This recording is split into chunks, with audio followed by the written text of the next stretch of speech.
Hello guys, welcome back to my channel Arushi Anvi lifestyle. তো আজকে আমি বানাচ্ছি ডিমের কাটলেট। ডিমের কাটলেট করার জন্য কি কি লেগেছে সেটা আপনাদের সঙ্গে শেয়ার করছি।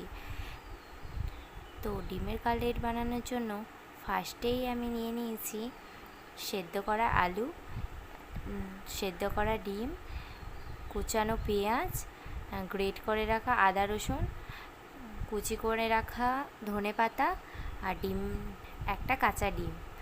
আর এখানে নুন, হলুদ, জিরে গুঁড়ো, লঙ্কা গুঁড়ো।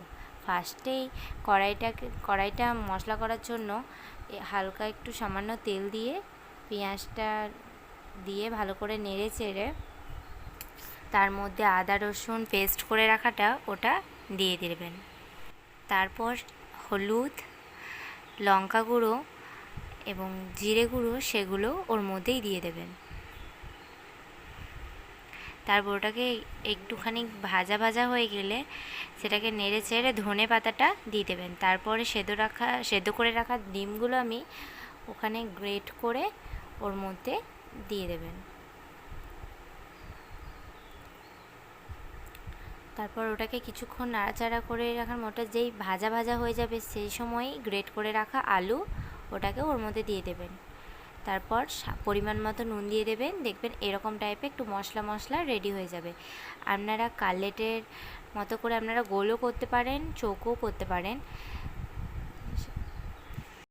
কাটলেটের শেপ করে আপনারা ডিমের গোলার মধ্যে দিয়ে, আমি এখানে টোসের গুঁড়ো ইউজ করেছি, আপনারা চাইলে ওই পাউরুটির গুঁড়ো ইউজ করতে পারেন। তো ওটাকে ভালো করে কোট করে নেওয়ার পর আমি এখানে এগুলো সবগুলো রেডি করে নিয়েছি। তারপর কড়াইয়ের মধ্যে যেই গরম তেল হয়ে গেছে সেই ওখানে একটা একটা হালকা হালকা করে ছেড়ে দেবেন।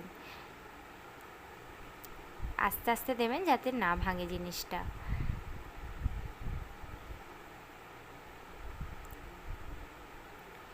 যে একটু লাল লাল ধরনের ভাজা হয়ে যাবে সে ওইগুলো সব তুলে নেবেন। তারপর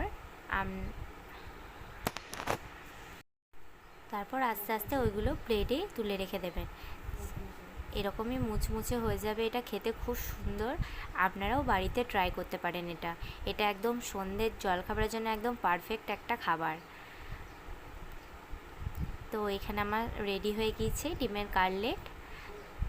তো প্লিজ আপনারা এটা দেখুন আর চ্যানেলটাকে